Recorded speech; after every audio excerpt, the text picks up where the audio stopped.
Hey, y'all. Welcome to Cornbread and Roses. I'm your friendly neighborhood organizer, Austin. I'm here tonight with Red Mike. Hello, comrades. Yeah. And we are the most unprofessional podcast in Alabama, maybe the United States, probably the known universe. And we're going to talk about our favorite topic, the Alabama prison system, what's happening in the legislature, and what a FOID is, because I do not know what that is. But we got all the lethality going on. Red Mike, what the hell's a FOID? So, it is an incel term of abuse for women. It's short for like female humanoid. So, it suggests that women are subhuman. There's also the comparative term moid, which is the word for a man who doesn't meet whatever their silly ideas of gender identity are, but it implies that they're inferior. So, that's what a foid is. Wow, what a Incel burn! slang. So incel slang has made its way into mainstream American thought, which bodes well for the future. Well, I mean, they were kind of incels in the first place, weren't they? You know what I Yeah, mean? So, that clavicular clown, he gets $100,000 a month and more mm, to talk all that nonsense about women okay, and to well, smash his face with a hammer on stream. That's the thing. starting tomorrow, I will be punching myself, and my new name is Femerolo, and I'm will now start the grifting. The grifting has begun over here. I've been in a bad mood ever since I've been in a bad mood all week because of our Yeah, big wet president. I say I've been in a bad mood all week. It's only the first day of the week. Like I've been in a bad mood all weekend anyway because of our big wet president and yeah, Israel. yeah. I just happened to be up, couldn't sleep, and boom, right there, like 12:58. My notification hit, and it's like, oh, the Israel and the U.S. Have bombed Iran, which I don't know about you, but I expected that. I mean, they he tried to do it in his first term.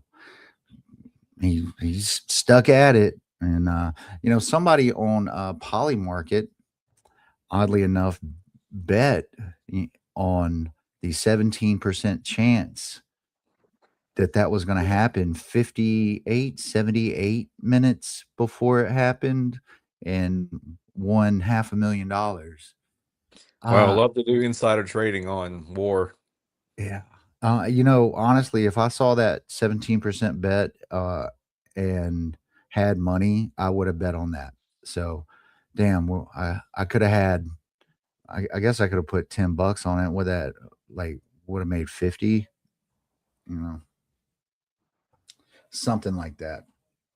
But yeah, we got well, and you remember, what was it, a crypto crash a few months ago? Somebody made millions on it, maybe not millions, maybe 500,000 again. I can't remember. It's all a blur, folks. Cheers. I got my space cup with my um cherry limeade mix with soda water because I can't afford Coke anymore.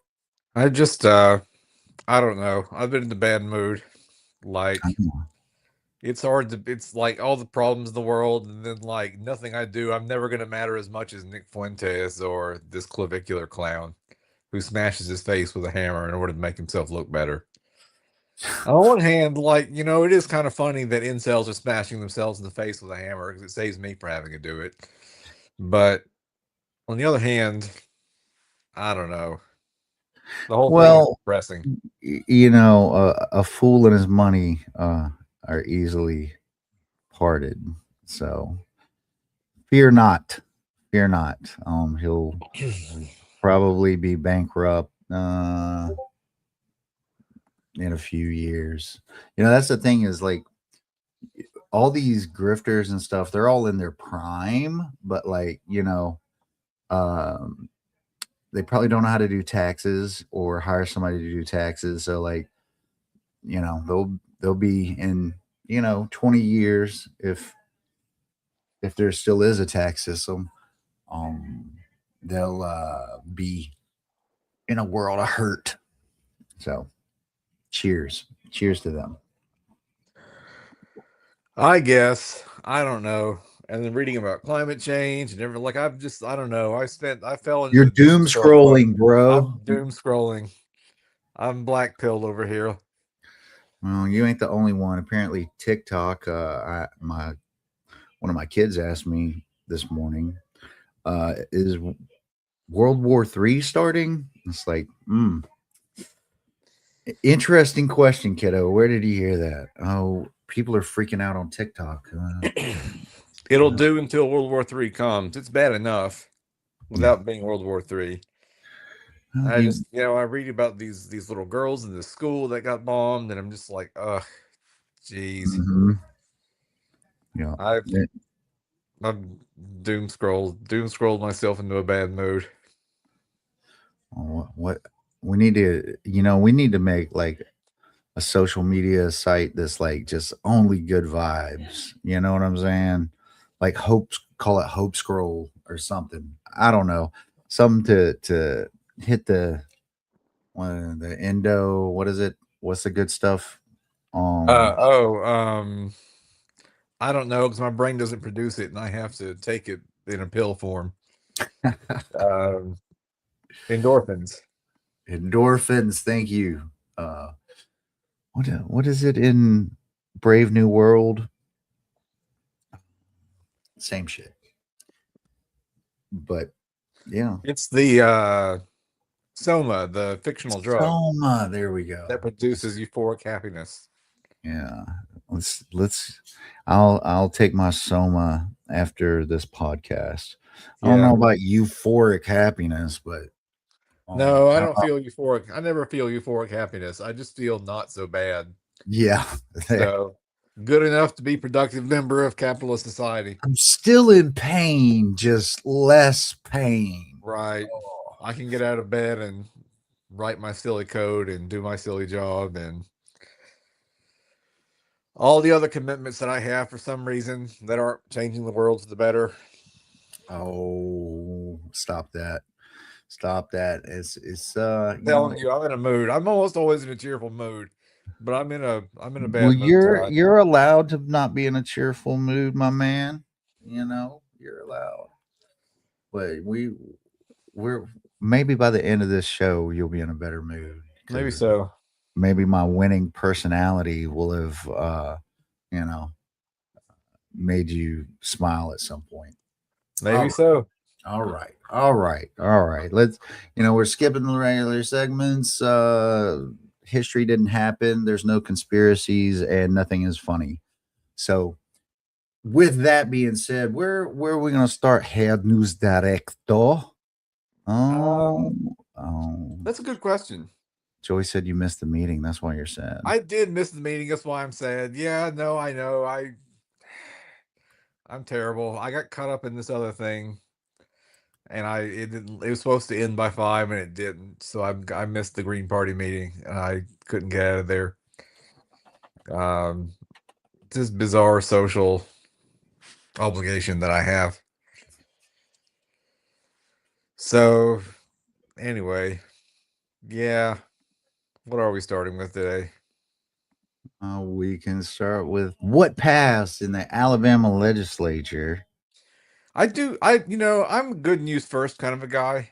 Okay. And I want to start with the good news that there was a bill that was going to end public service commission elections in Alabama so that the public service commission would be selected by the governor, the president pro tem of the Senate, and the speaker of the House.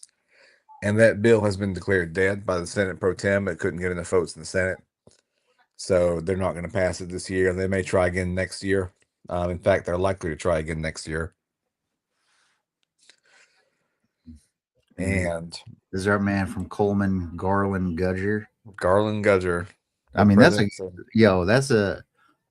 a top tier like name. You know what I'm saying? Like, no, like there are so many people in the Alabama legislature with boss hog type names, like Jabbo Wagoner, and like other things that are just straight out of central casting. It's amazing how that works. His name is not actually Jabbo. yeah, I think Joy is right. I think there was a lot of collective effort that got the bill killed across different places, some nonprofits. We'll get into that.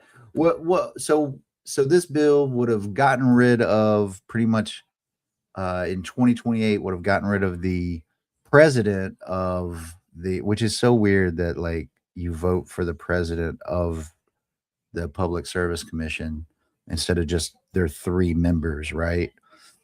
But there's the president, and they would have been gone in 2028 and appointed, and then the other two members that are getting voted in this year would be gone in 2030, and this all died. Yeah. So they never made a strong case for it. Like it was nakedly a power grab by the state legislature. Their arguments that it would lead to lower electricity bills, and they made an argument in AL.com that said it was about preventing left-wing radicals from taking over the Public Service Commission and doing something about the Alabama way of life, which God only inshallah that happens. I mean, if they wanted to mess with, stabilize the price or whatever, could just pass a law that says they can't charge 16 cents an hour, whereas like some states get like 2 or 4 cents an hour. But there are other states that have elected PSCs that have lower or higher electricity rates. Alabama has electricity rates that I think are relatively high comparatively in the nation. Yes, certainly. I think national is like 13 cents, maybe a little less. Yeah, electricity was a lot cheaper in California when I lived up there. Ooh. I'll tell you that. So I think Joy does have a little point on that. The Alabama way of life is historical and communist. Yeah, there's a great book called Hammer and Hoe that talks about the role that the Alabama Communist Party played in the development of Alabama politics. That is pretty interesting. Even before that. But yeah, this is interesting right here. Yeah, shout out Hammer and Hoe. Read it if you haven't. Good book. There's something wrong with the body when we haven't had open public hearings on rate increases since 1982. That to me is something that we've got to address one way or another. Brown for sure said. Where's this Brown fellow? One way to keep electricity prices low is to not let tech bros build AI data centers in our communities. Yeah, they're working on infrastructure right now, because all these little towns where these places are popping up can't handle the amount of energy going through the grid in those areas. So they're working on upgrading the distribution center, but it's really under the guise of, not for AI and data centers. So, yeah. So that's nice. So this bill is dead. It may come back up again. There was a huge reaction to it across the political spectrum here in Alabama. Even conservatives were up in arms against it. And I think that's probably what moved the needle more so than anything that I did. I dutifully wrote my little letter to my state congressman, but who knows what impact it had. Little critter. Congress critters. That's yeah. All right. Well, we got a little. We were talking about some good news. I mean, this is kind of good news. Is from our comrades at Yellowhammer. I don't think they're our comrades. I don't know why I read Yellowhammer. 1819 News is a bridge too far for me, especially since they were involved in the death of that pastor. But Mhm. but I do read Yellowhammer News, and I don't know why. I also listen to WVNN, and not just for listen to our excellent comrades at the Valley Labor Report. So I listen to a lot of right-wing talk radio because I hate myself, and it's my way of punishing myself for It, something. I don't know. it makes you stronger. It makes you stronger. Well, I keep thinking if I study how they do the radio, because like the way they do the radio is effective, right? Like, they're good at getting their point of view out. They're good at doing professional broadcasts and things like that. So since I'm kind of an aspiring broadcaster myself, I try to study what they do and how they, even though I disagree with them vehemently on content, I try to pick up some tips on how to be a better presenter and podcaster so I can be more useful to people who listen. Yeah, I hear you. I would say maybe KISS. Keep it simple, stupid. You know what I mean?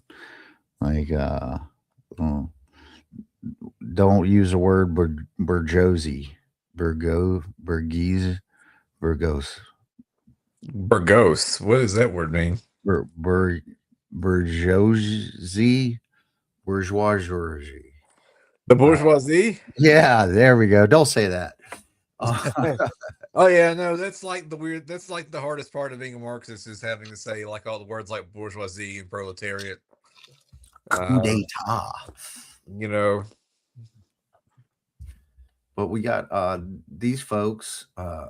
This is an odd little thing to me. Alabama Powers Renew Our Rivers cleanup program. Uh, so yeah, so this Mike Cleland guy and the environmental affairs team, they've been going out for 27 years, cleaning up on the riverways and stuff like that. This year, or no, last year, 3,500 volunteers, 250,000 pounds of trash, just about. And since the program started, almost 14 million pounds of trash. That is that's over a weekend, right? Like, I mean, multiple weekends clearly, but like these folks are doing the work.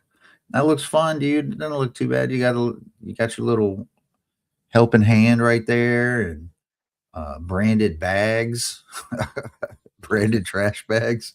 the Alabama Green Party does a trash pickup every month, and Yes. it's a lot of fun. We don't have branded trash bags, but we've got everything else, and it is a lot of fun. We usually go to, you Does know, it does it rotate? When is it? Yeah, let's bring that to the folks' attention real quick. it's typically the last weekend of the month. Although we didn't do it. We haven't been doing it because it's been cold. So I think we're going to start this month, and Joy and I are going to hammer out the details. I think Joy has an alternative commitment that makes it hard, so we're going to put that out. Maybe once the spokes council gets their calendar together. Of course, you can always look at the Madco Green Party's website and see our calendar. That's right. So, And Joy said y'all need to talk about some trail cleanup too. we need to talk about this month or next month for what we're Th- going to th- do. This is a program that sounds like some young folks in schools with much better cardiovascular and musculoskeletal systems than I could take part in. Yeah, it's really fun. It's a lot more fun than it sounds, like just going and picking up trash. It's very relaxing. And I Yeah. saw a very big snapping turtle the last time we did it, so that was cool. Yeah, like you're in nature, you're making things better. There's like a literal like win condition or whatever. You see your bag of trash filled and know you literally accomplished something.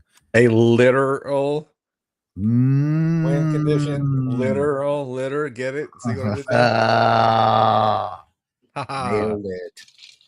There we go. But they got 27 cleanups, and it sounds like they take the winter off too. So looking at like 3 a month, something like that, over the time that they work. They're all over Bessemer, Providence, Birmingham, Adger, um, and yeah, the Yeah, if Jefferson only County Educational Training Coordinator said his department has worked in tandem with ROR staff for 16 years. That's pretty cool.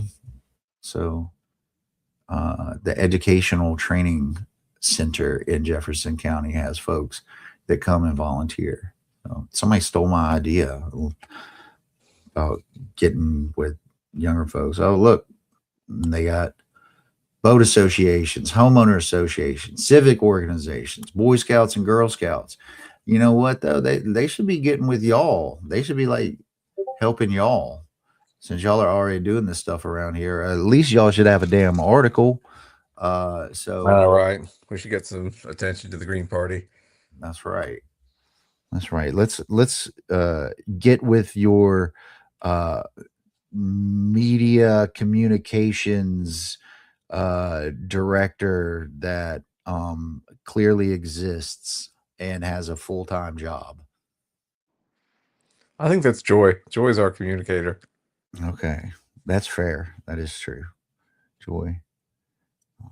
Joy brings them home. Oh, so you go Oh through yeah, the. Joy provides the valuable service of sorting our recyclables. Oh my goodness. Oh my goodness. Yeah. Salute to you. No, it is Uh, a pleasure working with Joy. She's one of the few people who agree with me about environmental stuff because I think people would run away screaming if they knew the extent of my environmental commitments. I uh, basically want to stop doing everything. So, well, I mean, we could probably, um, from a article I read, a study I read, we could probably at least reduce things by 70% from what I gather, between power and what have you. Turn everything into a free shop. Everybody just yeah. bring their clothes. You repurpose. We definitely can do our things personally, but it's really going to take massive industrial change. Yeah. Oh yeah. Can we say degrowth? Right. I mean, I would shut down broad swaths of the economy and leave them shut down permanently and replace them with nothing. Like you'll own, like there's that joke about you'll own nothing and be happy, and I mean that ironically. Oh man. Just to let you know where I'm coming from. My Pet yeah, pet rocks would definitely. pet rocks. That's right, but no plastic googly eyes. That's hurrah. You you use billionaires' eyes. There you go. Um, but we Organic and free range. also we Now also this was a story that I really like to see. I was really happy about this. yeah, this is pretty interesting. First off, I did not realize who's this soul grown? Is that a person or a thing? Anyway, I did not realize that Alabama had such grasslands as a feature. And I guess, I assume that when I'm driving by, like, these farms are just farms, right? Like they were made to be farmish, but maybe like they've been converted to farm from grassland a lot. But and this article sells us a little short. It says rich biodiversity, but as we've identified, we are the Amazon of the United States. At least we're not the Amazon of the Americas. That's the actual Amazon. But yeah. Yeah, we're not the Amazon of the Americas, but there was a great article in AL.com some years ago called "The Alabama or the Amazon of America," of the United States, and it was about the biodiversity in Alabama's wetlands, especially in the Mobile region. And it was a really good article. Folks be sleeping on Alabama. Folks be sleeping on us for real. Like, sleep on the state, sleep on the people. Uh, but we got it going on over here, kinda. Uh, Well, yeah, it's a mixed bag. Like, it can be like strange most living here. Yeah, like most things. But let me tell you, I used to live in California. And if you think California is this liberal paradise, I have bad news for you. So there are a lot more conservatives running around in California than you think there are. Oh yeah. Even in a place like San Francisco. And the nicest liberal in the world who will, get your pronouns right and do all these other things, like turns into Adolf Hitler when they start talking about the unhoused population. Or their home values. Or their home values or anything like that. So Yeah. It's, it is its reputation is not matched with reality for sure. And so but California's, I think generally speaking, every place can be pretty cool. So yeah, I don't mean to be too down on Alabama. Obviously, I live here, and like I have the choice of moving anywhere in the world I want, I guess. But there's things I like about living here. I love the holler that I live in, and I love the woods, and it's nice to be out in the middle of nowhere and have plenty of space to do whatever I want to do, which is mostly garden and farm, not farm, but garden. yeah. And be able to take walks to the woods, and there are plenty of wildlife around. And my closest neighbor is my brother, who lives half a kilometer away. Oh, that's cool. That's really cool. Like we got the core elements of a compound going on, dude. Oh Like, yeah, the family farm. It used to be a farm. It's not a farm anymore. But the place that I live, yeah, it's literally in a holler, and it is my happy place for sure. nice. Well, and you mentioned that you did something like you have a seed bank and stuff like that, and But yeah, I have a mobile seed library that I used to carry around to events, and I quit doing that. And I need to start bringing it again. mm, I'm probably going to get involved with the local Food Not Bombs chapter on Friday night, so I might start handing things out there.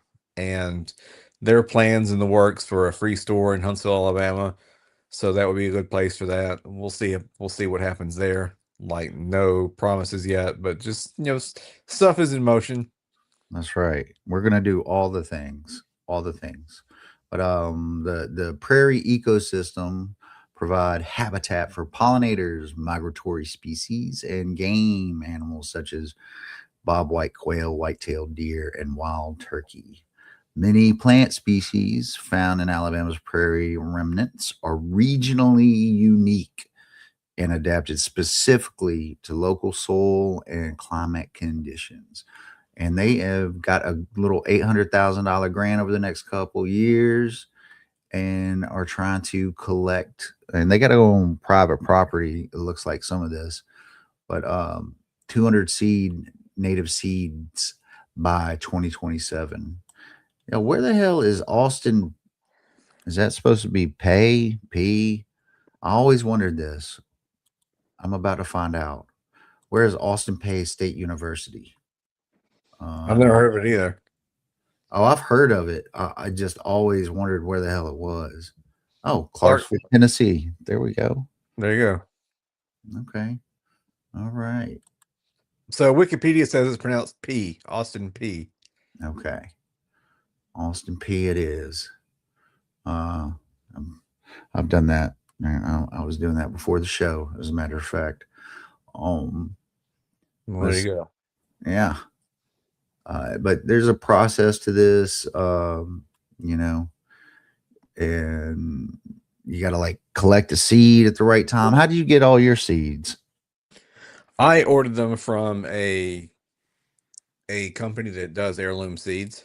Okay. So I Okay. just built a collection a little bit at a time.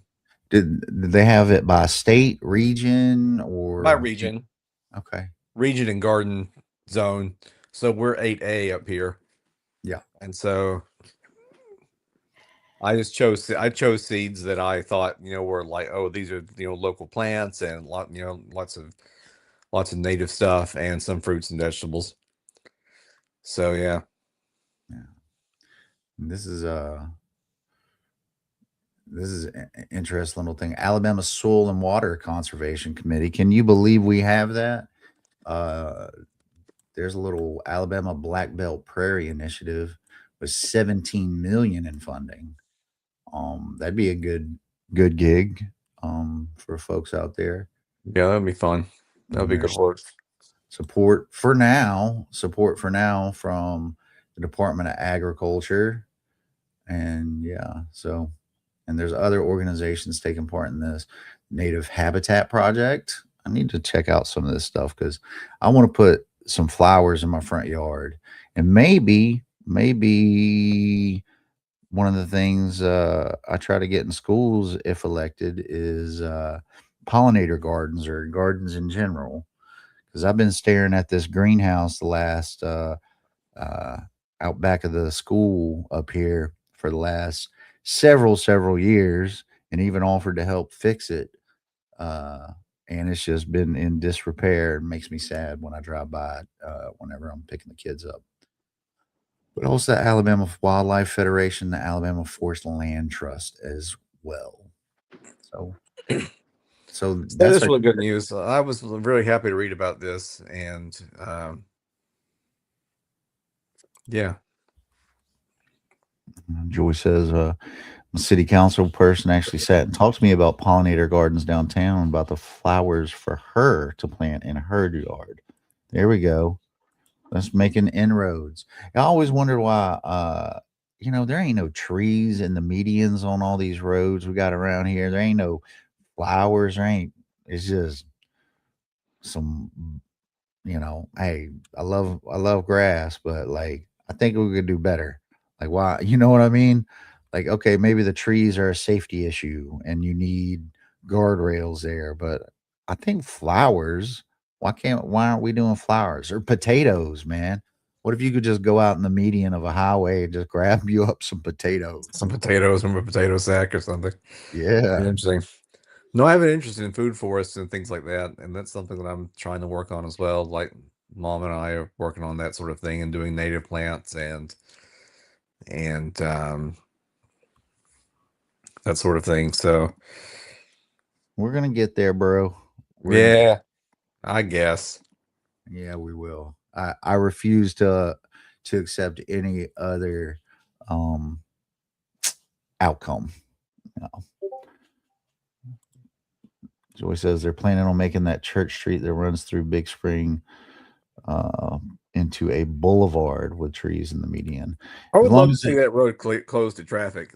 It's sort of weird that there is a road that goes to the middle of the park like that. Um, and I would love to see it closed to cars. yeah, put some put some I don't know, food trucks out there, but I do hope they don't practice any biological sexism with the tree planting, you know. S I learned about that term couple years ago, a year ago, which is basically they plant male trees only, so there's no fruit, and also drives up the pollen count, which gives people more issues. So brilliant plan, urban planners. Um, yeah, good job. But what do we got going on here in the state legislature? What passed from February 24th through the 26th? Wouldn't that be awesome, dude? If like it was like you worked like these fellas 3 days a week. I know, right? Well, they all have other jobs where they make scads of money being lawyers and whatever else. Yeah, maybe they should all stay at home and not take uh, these jobs. Well, Uh, the state legislature, I think they're done on March the 17th. So I think we're coming to the up on the end of the legislative session. So Ooh. So it's time to contact your legislator about stopping some of the bad bills that are coming through because they're eager to get back out on the campaign trail. And so their willingness to kick the can is very high right now. That's right. That's right. Tell them I'm not voting for you. Yeah. We got this. We got some our typical no home rule bills, transaction fees into the Henry County General Fund of $2 a piece, yada yada. But this, I was joking about this the other day. This Uh, was on my when list. when they did the emergency equipment and prepping type stuff, tax free weekend, and that very right, literally right after I made that joke, my buddy sent this to me that the Second Amendment sales tax holiday to exempt certain firearms and hunting gear and accessories, including gunpowder, bullets, and hearing accessories, among other things, from sales tax. And this is to align to be like right before hunting season. So, you know, and I I'm think this is a trolling the left kind of a bill. I think they did this to troll the libs, to own okay. the Well, libs. then they've made a mistake because I'm excited about this. And all the leftists I know are also excited about this because we broke. Yeah. Uh, and oddly enough, Well, we like our guns. there's no difference for them. There's no difference between liberals and leftists. They don't understand the difference. Hmm. But there's the old saying about if you uh, if you go far enough left, you get your guns back. That's right. That's right. We got a few more things. If you interrupt a worship service by engaging in lawful protests, riots, or disorderly conduct, first off, there's literally no such thing as an unlawful protest. Uh, maybe you could say something about riots or disorderly conduct, but what if I'm sitting in service and I don't like what that preacher said and I called him out on it? You know what I'm saying? So, Well, this was obviously passed in response to the protest in St. Paul, where right. the city's church has a pastor that was also like an ICE regional director for reasons unknown only to God. And they decided, I think correctly, to disrupt the church service and call out the pastor that was affiliated with ICE. Yeah. They So, didn't catch him there that day though. That was unfortunate. yeah. Mistimed it a little bit. But yeah, that So, is in response to that. Something that didn't happen here. They're like, oh, one church service. Oh no.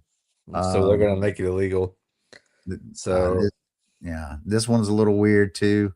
Local school boards to hire a volunteer chaplain uh, at a teacher's request. So I don't know how you hire a volunteers person, but and also, dude, we need to start printing maps, bro. Like all Gulf right. Gulf of Mexico is going to be officially the Gulf of America. Um, Everybody hates this. It's stupid. It's laughable. It's what is it? LDE. I think is what they'd call it. LDE. Or SDE. You know, small small energy. Oh, I That see. uh, but anything in here catch your eye? So those, I mean, you covered the ones that I mentioned about, like or that I had on my list about the volunteer chaplains and requiring the state and local entities to refer to the Gulf of Mexico as the Gulf of America. That's very dumb. Or I probably shouldn't say dumb, but it's very, I don't know. It's corny. It's corny. It's very it's just silly. It's not serious. Yeah. So in something that might be good news, HB 351, sponsored by Representative Mike Shaw from Hoover, allows consumers to take action regarding their personal data being used, regulates how an individual or legal entity can process a consumer's personal data, and provides obligations of a data processor and regulates the processing of de-identified data. So it passed 104 to 0 and moved to the Senate. So like a rare semi decent privacy bill coming out of the Alabama legislature. I thought was pretty good. Yeah. Uh, let's see if she signs it. But Well, the that, Senate has to vote on it you too. know, I mean, this is basic privacy stuff. I know, like, a lot of the constitutional amendment relates to like how the federal government and privacy relates, but maybe corporations should not have their nose all up in our business. Maybe.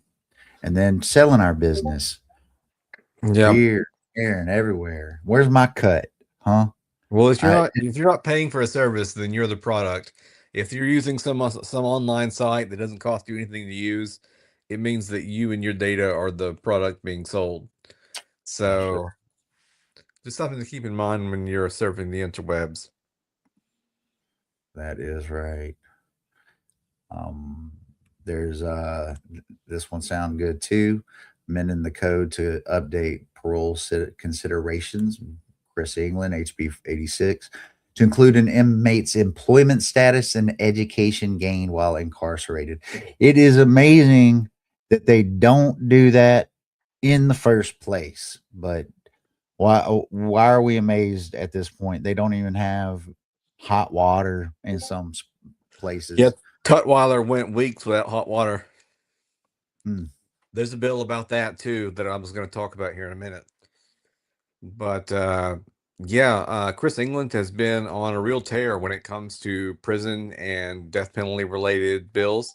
So he's proposed some really good stuff. So I've liked seeing that from him.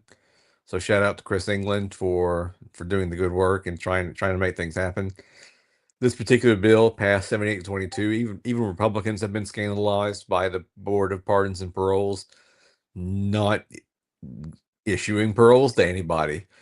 So Yeah, I think 18% or so rate I when they're think there's mandated for 80. yeah, I think there's a general understanding that's emerging about how awful Alabama prisons are and about how inhumane they are and how the whole system needs to be wildly reformed. And I think you're seeing something shake loose among Republicans in this state about It, that.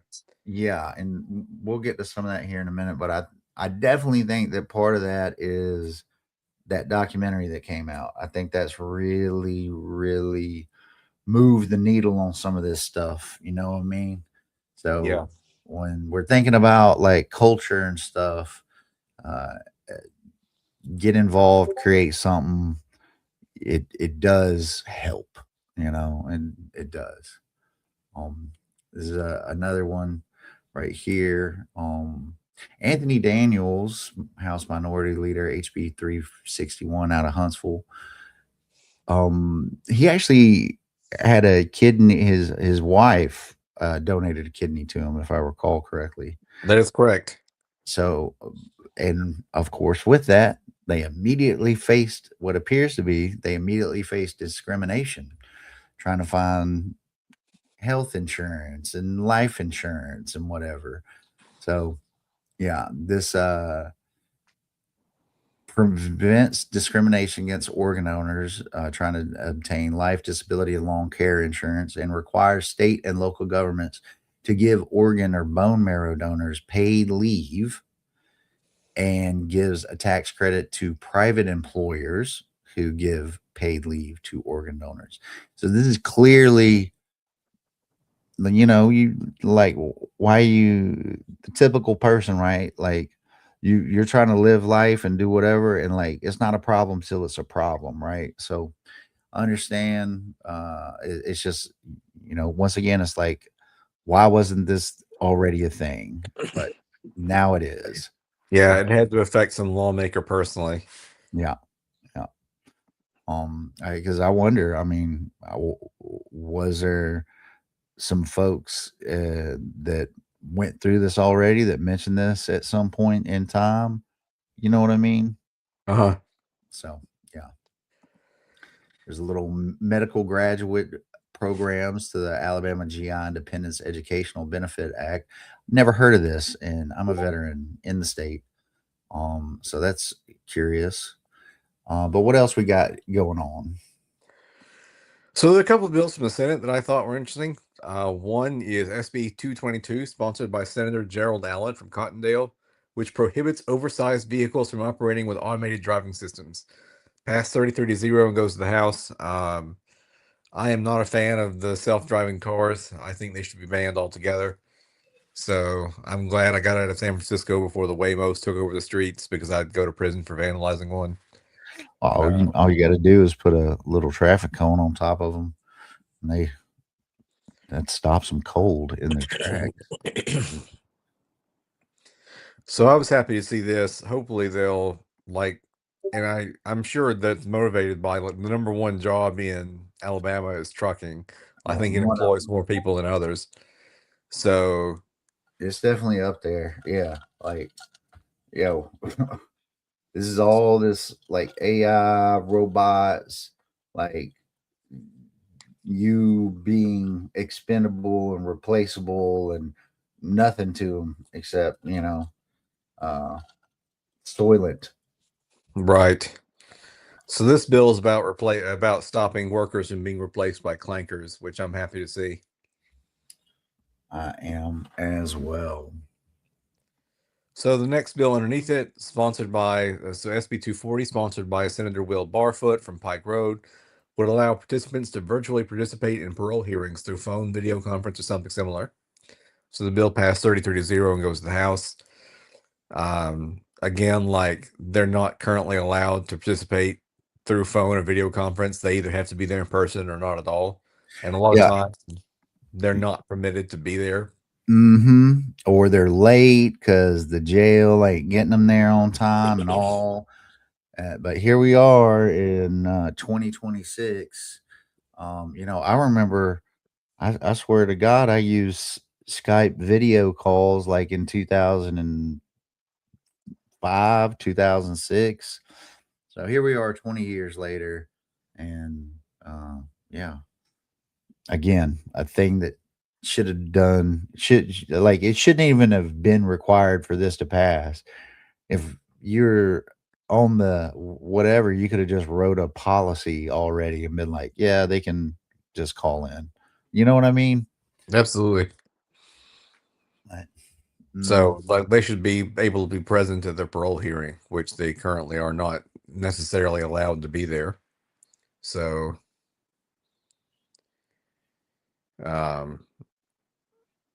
was very happy to see that. The rest of the bills are largely about local issues and other things. 65. They keep like all this piecemeal 65 and older in Clark County tax exemption on Right. property, and then do it again in Daphne or in this is redone twice. Anyway, but yeah,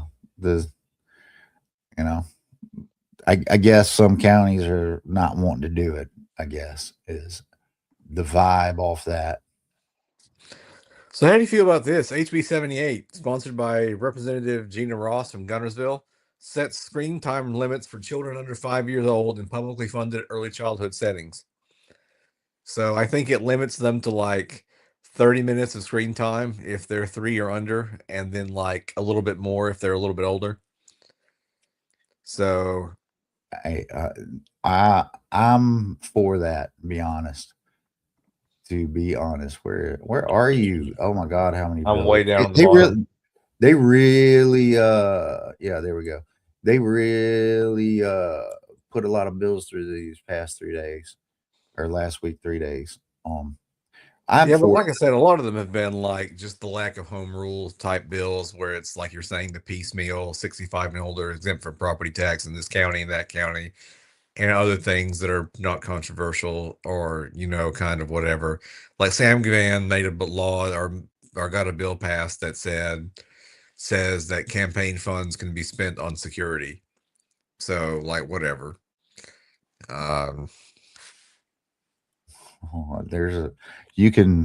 That's a broad thing, which security can be you can attribute something to security. You know what I mean? guess that's so. Like, I would get a whoopee with my security portion of the budget. Well, there you go. But 5 years old. But and to be clear, publicly funded settings. So, which it goes back to the no standard versus having a standard with public education and public stuff versus private, where they pretty much everything's a vibe for them, um, with their standards and whatnot. But and we're sending almost $500 million to all these private schools and stuff over the net or by the end of this year, 430 million. Yeah. So there are a couple of other things that happened outside of the scope of this article. And one of them is the Alabama House Committee approves bill to allow public health agency to inspect jails and prisons. So this was sponsored by Larry Stutz from Tuscumbia. Stutz has a relative, a brother-in-law, who is in prison. And apparently the stories coming out of Alabama's prison system and the way his brother-in-law has been treated have touched Larry Stutz's heart. And so I hate that it takes that to affect anything. Like, Republicans famously don't have any empathy until it impacts them personally, and then suddenly they're all empathy. But whatever it came from, it's actually a really good bill. There are a couple of good bills that have come out about prisons from Larry Stutz. One is SB 84, which mandates that the Alabama Department of Public Health inspects and recommends correctional measures in cafeterias and other areas and correctional facilities to ensure they're sanitary. So basically, instead of the ADOC getting to sign off on its own, Yeah, standards with no accountability. like the Alabama Department of Public Health gets to inspect them just like they do for restaurants and everywhere else. So I was happy to see that. Obviously, there are like problems with rodents and other things in the dining areas of Alabama prisons. And there are lots of issues with foodborne illness and foodborne outbreaks and just like basic sanitation. Like, they shouldn't be exempt from that because they're feeding thousands of people. Yeah. So if my church has to have their kitchen inspected by the Alabama Department of Public Health, then surely the prison has to as well. And I say this as somebody who's been shut down by the Alabama Health Department before. I had a business get closed by the health department. Well, that was more bad information technicality. Yeah, we asked them. I'm sure Versus willful or just incompetence. Well, I'm sure there was a good measure of incompetence because I was involved. Oh, But basically, if people who don't remember the lore, they told us that we could use ice water baths to store sandwiches in. And so we said, okay. And we bought like a relatively cheap food cart and had ice water baths. And we made the sandwiches in our commissary and transported them in ice water, or just ice rather, and served them in these ice baths downtown. And they told us that would be acceptable. And then when we did it, they told us it was unacceptable. So they shut us down. So I think that what we were serving was safe, obviously, or I wouldn't have served it. right. But that was one of my early attempts to start a worker-owned cooperative here in Huntsville, Alabama. That was attached to a kind of a cooperative halfway house that I was helping run at the time. Basically, it was a place where we accepted people who were unhoused and people who were coming out of prison, and the people in the house got to know you and decide if you could stay there, and they voted on their own rules, and they voted on their own enforcement mechanisms. So it was like a halfway house that was run by the people who stayed there. This sounds like an anarchist paradise. So the The biggest problem we ran into is that in Alabama, you can't get out of prison until you have a job. You have to have a job first, and then they let you out. So there's no get out and find a job. There's find a job while you're locked up, which is, needless to say, very difficult. And so our idea was to create like a worker-owned cooperatives that would have that people could work for right away. Like, okay, if you stay at our halfway house, and it was called Stepping Stones. Um, but if you stay at our house, then you're eligible to work at one of our businesses, and that way you have a job lined up right away, and I can come pick you up out of jail instead of you having to wait. So we tried two things. We did the food cart, which was shut down by the health department, and we did reliable labor, which was a little bit more successful, and it was just general labor. We had contracts with city entities and other things like that. Um, That's some good stuff, man. You like getting a contract with the city to help like get people back in the groove and whatnot. so yeah, and that was purely about like, I mean, one of my biggest pleasures in life was being able to go pick somebody up out of prison and get them out of there. Um, get the documents squared away, set them up with the housing, and also I can't right. imagine how like you get out and like you must have been with excited people constantly doing that. You know what I mean? Yeah, it's a little it was a little bit it's like doing anything with the general public. It's a mixed bag. But there were people who were excited and grateful, and I was happy to I shared their excitement, and I was happy to help get them out of prison. And there are people who didn't seem to care either way and just kind of did whatever. Uh, Yeah, that they probably yeah. Oh, probably needed more hugs. yeah, I And mean, it's like I tell people it's like doing a job with the general public. You have a good mixture of people.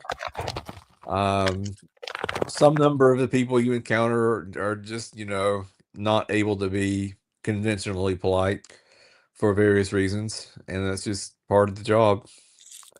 yeah, But I'm sure even the ones who were like whatever were happy to be out of prison. But and can't I was imagine happy otherwise. and I was happy for them if they weren't happy for themselves. Yeah. But no, that was one of like get it going, being able to go and spring somebody was one of the best days, was some of the best days of my life. So yeah, good at this. And before we go on, Ronald McKeithen, director of Second Chances at Alabama Appleseed, a nonprofit that focuses on criminal justice reform, said that ADPH needs to. McKeithen spent more than 3 decades in custody of the ADOC, Alabama Department of Corrections, and worked in the kitchen to prepare food for others who were housed in the facilities. So yeah, pretty a step forward, you know, step forward. So Stutz has another bill, SB 316, which would place the responsibility for investigating and prosecuting criminal acts within the prisons with independent agencies. So whenever something happens, it wouldn't be ADOC doing the investigation, just like ADOC doesn't get to sign off on its own health requirements. They don't get to sign off whenever there is an investigation or a prosecution for a criminal act. So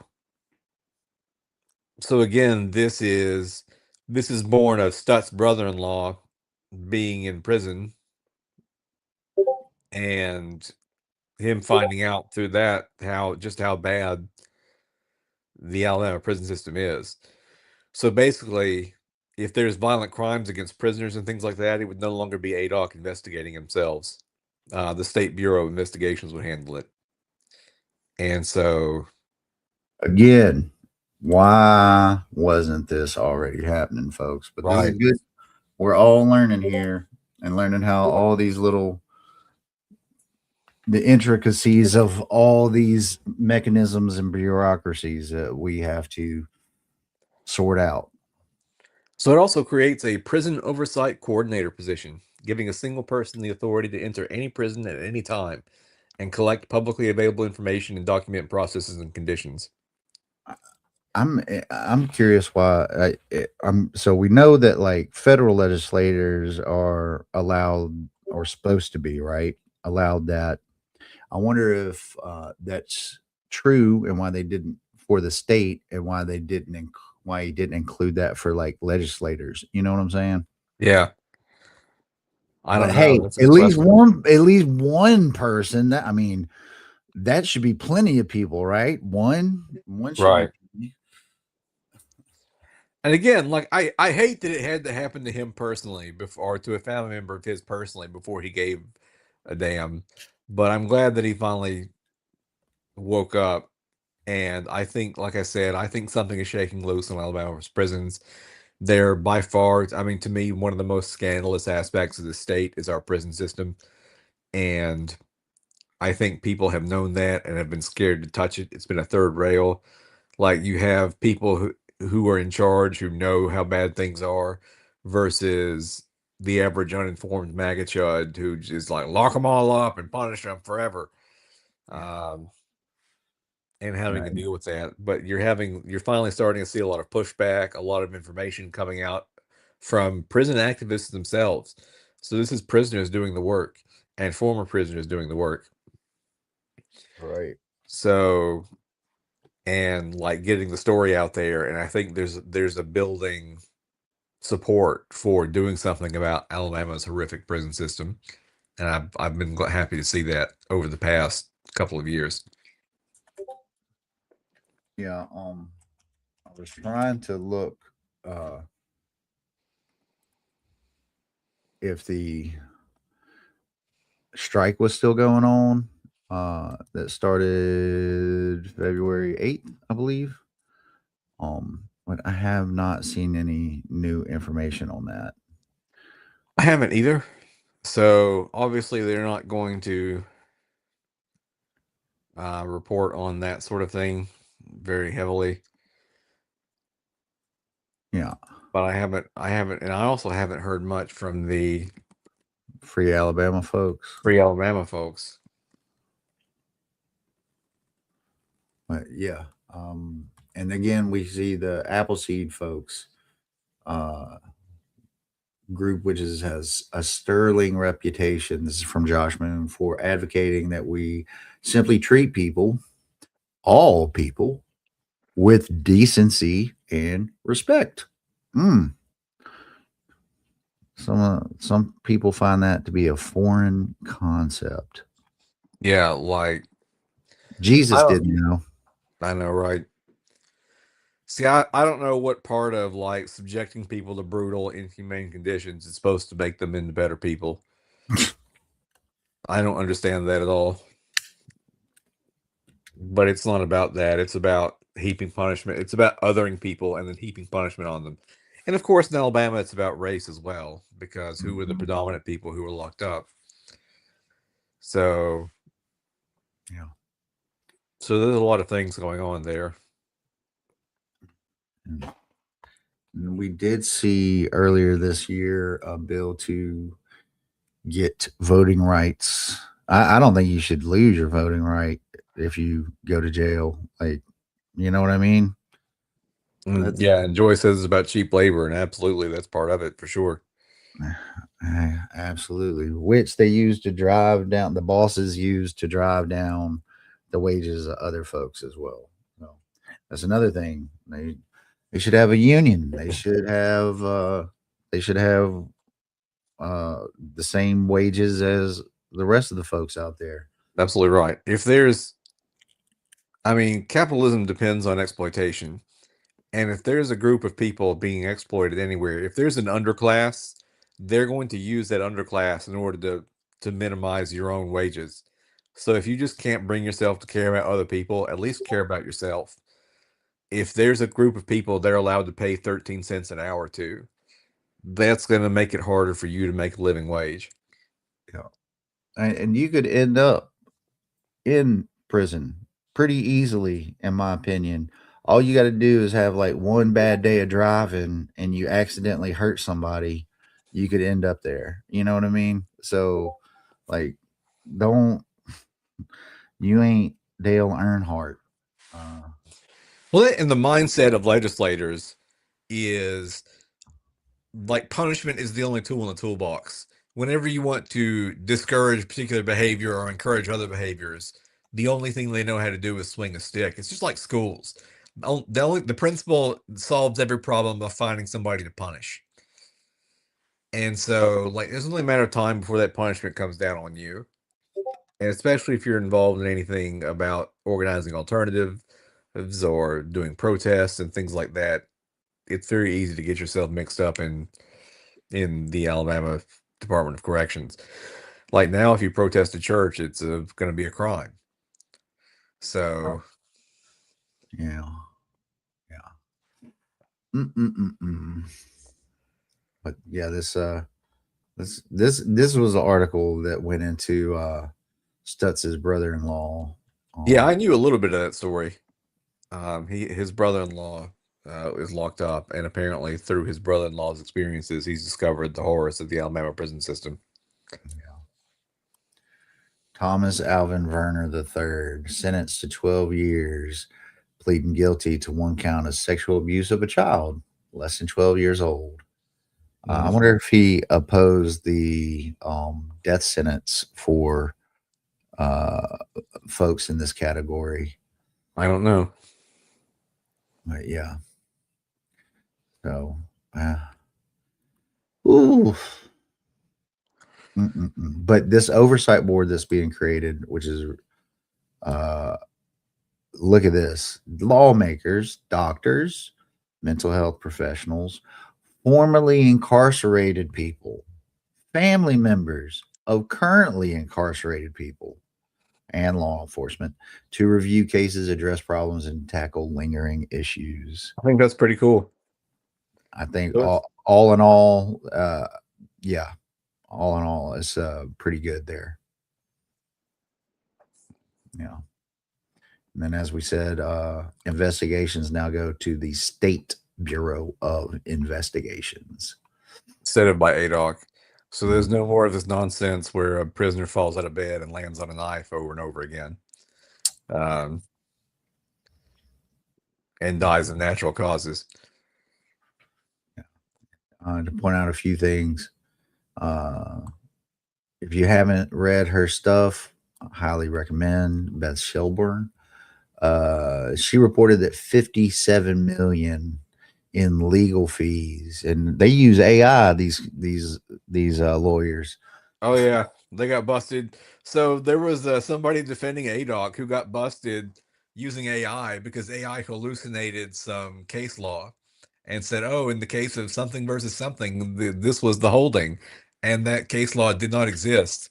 And it was an incarcerated person who discovered that, who was doing the due diligence, and he went to look up the case law that was cited and couldn't find it, and said, "I don't think this exists." So yeah, they tried to slip one past them. Score one for the jailhouse lawyers. That's right. That's right. But that's 57 million, not include all the related issues with injuries and medical and staff and yada yada yada. But Oh yeah, we spend a lot of money. Like people sometimes say that, oh, we're making money through Alabama prisons, and I was like, if only that were the case, that would at least be defensible. But we are blowing a hole in our budget in order to lock people up and in order to defend our god awful prison system. And I'm sure somebody somewhere is making money, but it's not the state of Alabama. yeah, I don't think Kafka could have designed a better one. Yeah.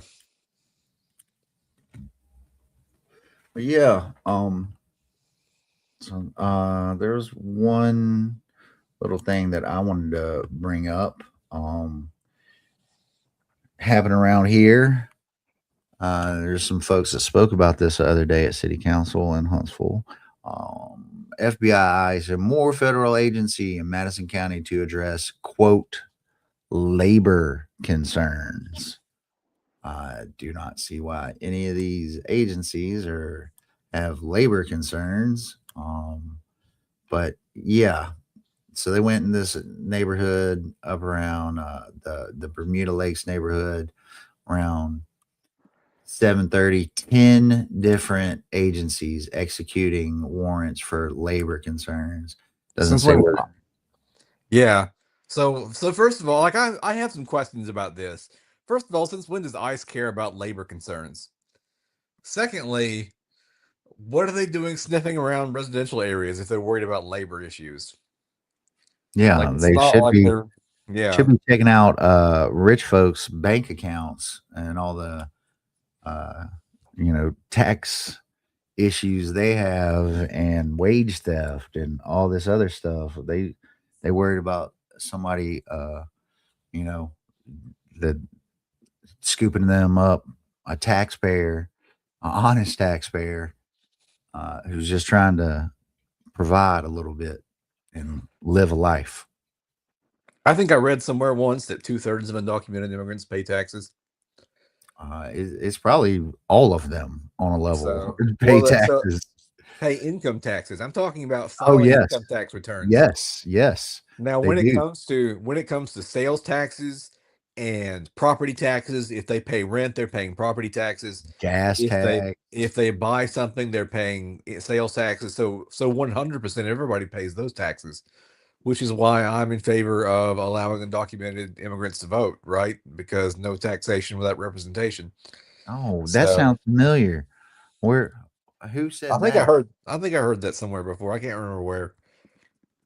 Hmm.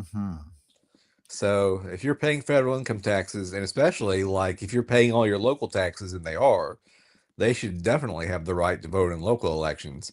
And I would even extend that to federal elections. Now you have to do things to make sure that like some bad actor foreign some bad foreign country doesn't say, okay, well we're gonna send a bunch of people in to vote in your election. Like you have to have some kind of safeguard against that. But I think if you can establish a residence for some length of time, or there are other mechanisms that we could use to make that work. Yeah, But I absolutely think that undocumented people should be allowed to vote. yeah, yeah. And I was happy to see like municipalities like DC and other places. I think New York allows undocumented people to vote. New York City, I mean. Yeah. There's one place that allows like 16-year-olds to vote in municipal type stuff. Same story. Like if they're working and they're paying income taxes, they should have the right to vote. Yeah. So yeah, I'm all for letting 16-year-olds vote. Shoot, some kids start working at 14, Yeah. you know. But yeah, here's a quote. On February 25th, 2026, the North Alabama Homeland Security Task Force, with support from HSI Huntsville, FBI Birmingham, IRS CI, Naval Criminal Investigative Service, Alabama Law Enforcement Agency, and the U.S. Attorney's Office for the Northern District of Alabama executed multiple court approved search warrants in Madison, Alabama. This multi agency operation addressed labor concerns. NCIS was there, so like Gibbs was there Yeah, on that show. yeah. So this is very curious, very Very curious indeed. strange. Very strange. But yeah. Not sure, not sure what exactly was going on. I mean, I have my suspicions clearly. But Yeah. yeah, but yeah, folks, yeah, man. Do we got anything else on the docket? So one last thing. There were two bills that I opposed: the school prayer bill and the Pledge of Allegiance bill. So so it was a bill that would require local school boards to set aside time for the pledge, prayer, and religious texts, or risk losing funding. And that bill is not going to be signed passed this session. It's been carried over, which means they'll take it up next session. So we'll have to fight it again, but we have been able to successfully delay this particular bill. So there's been a lot of pushback from Democrats about it. So the amendment, if passed, would require students to have a signed consent form to participate in prayer and in the reading of religious texts. And in practice, that means the Christian Bible and being read by people who interpret it in a way that lines up with Southern Baptist Church. So they're not going to be having Episcopalian chaplains and Or Episcopalian people. liberation theologists. Yeah, exactly. It's not going to be liberation theology taught in Alabama schools. So, so I was glad to see this bill defeated, so that they're not allowed to indoctrinate students with their particular version of Christianity. Yeah. Yeah, let alone some of our Muslim comrades like allowed to read the Quran and say their prayers in school. Like the first time they would do that, Tommy Tuberville's head would explode. He was trying to lead a mob against a perfectly innocent Islamic school in Birmingham. hmm Yeah, I don't think he got too far with that. As far as like getting people riled up on it, like you know what I mean. Yeah, he tried it though. Mm-hmm. That's bad Sure enough. did. Uh, but but yeah, unconstitutional. Enough said. And So I was happy to see that. And like that is often the best we can do is to get them to carry over bills. And we have delayed quite a few bad bills that may not have the same fire and the ability to do it next year. The political winds shift. There's other issues that are higher priority. And so sometimes later means never. that's right. A delaying action, as we say in the army. That's right. So yeah, Who is that? Who is that guy, the Kunktator? The guy who delayed Hannibal by using was it Fabius? yes, Fabian. Fabian, yeah. The Fabian tactics. Like we can't beat Hannibal, so let's just delay him Yeah, and and annoy him, and it worked. yeah, it did. Yeah, it did. I So I think often wonder what would have happened if Hannibal had access to decent siege equipment and could have sacked Rome. How wildly different the world would be if Carthage had won instead of Rome. maybe we write that book, or at least a I, short story. I don't know. I don't have that kind of creativity. Or time, because it feels like it would be like 1,000-page book to write. Right. Because it would be like radically different. But if you just wrote a page a day, it'd be done in 3 years. That Yeah. doesn't sound too bad. I'm just not that good of a world builder. And my talents are more in line with writing nonfiction, which I've been trying to do more of. Yeah. So kind of lastly, only one of these men is in Alabama, and it's Charles Sonny Burton. We've talked about his case before. His execution is scheduled for March the 12th. So I think the law now establishes like a 12-hour period in which to carry out the execution. So it's coming up. He is a 75-year-old man who's confined to a wheelchair and has a number of health ailments. It's likely that any attempt at executing him will be botched and that he will suffer unnecessarily. And like He didn't I kill think nobody. and I think those are sufficient to say we shouldn't execute him. But on top of that, he never killed anybody.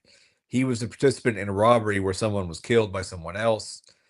The person who pulled the trigger had his sentence commuted to life imprisonment instead of the death penalty. So, and then he died in adult custody. Yeah. So this man is sentenced to death for participating in a robbery in which somebody else was killed by somebody else, and the person who did the killing wasn't executed. So I think it would be a travesty to execute Sonny Burton. Um, Yeah, and he's been in there pretty much since. I mean, this happened when he was like in his 20s, early 20s, something yeah, like. jurors who convicted him concur that he shouldn't be executed, and they have come forward and said they regret their voting for the execution. The daughter of the murder victim has also called for clemency and has had her pleas fall on deaf ears because victims are only important to people like Steve Marshall when they're useful for being as cruel as possible. Yeah. So the other people on this list, Billy Leon Kearse is from Florida. Cedric Ricks and James Broadnax are from Texas. So It's a little Three Musketeers for executions, ain't it? yeah. So there's not much we Florida, can do about Texas, them. and Alabama. Yeah. But I do encourage everyone to call Governor Ivey about Sonny Burton's case or write a letter to her or get in touch. It's unlikely to do any good, but Kay Ivey has changed her mind on controversial executions before, at least once before. So it's possible. It's possible that enough pressure could save this man's life. Yeah. Let's hope. And, don't be afraid to call for these other folks as well. Billy Leon Kearse here. It's in 2 days, March 3rd. So give DeSantis a call. Do you have any kind of connection to Florida? Like, especially, I think that would be worthwhile. DeSantis does not care what I think because I'm not his constituent, but perhaps you are. Yeah. Well, you ain't got to let them know where you're from. Just make something up. Yeah. Say you're from Palm Beach County and you're right next to Mar-a-Lago, or maybe that'll help. But yeah. So you got anything else, dog? That's it for me. That covers all the material I prepared for this session. Okay. I don't have this week's events going on this Thursday at Yellowhammer. DSA will be having our monthly social. So swing by. There's also the same day across on the other side, at Straight to Ale, there's a Democratic candidate meet and greet, which I will be going to both of those. As I am a candidate, I'm a nominee. So yeah, and you think that there's plenty of other stuff going on for sure. So keep your head on a swivel. Do all the things right. Like, comment, share, subscribe, join DSA. If DSA we ain't your flavor, okay, well there's something else out there. You find that and you get out there and you help make the world a little better. That's right. I know your time is precious and we appreciate you spending your precious time with us. Absolutely. Hopefully you got something out of it. We do our best to do our research and to provide useful information, especially about what the legislature is up to since they're in session now. And we are always open to feedback and suggestions, even hate mail. We love the hate mail. Keep it coming. So make comments, like, share, subscribe, comment. It helps with the algorithm. Even if you tell us that we're terrible, like the comment apparently helps with the algorithm. So first comes the hate, then comes the love. yeah. Well, I mean, you expect a certain amount of that being on our side of the fence. It's statistically impossible, no matter your position, to have 100% of people agree with you. That is true. But yeah, all right, folks. Well, as we like to say around here, all the power to all the people.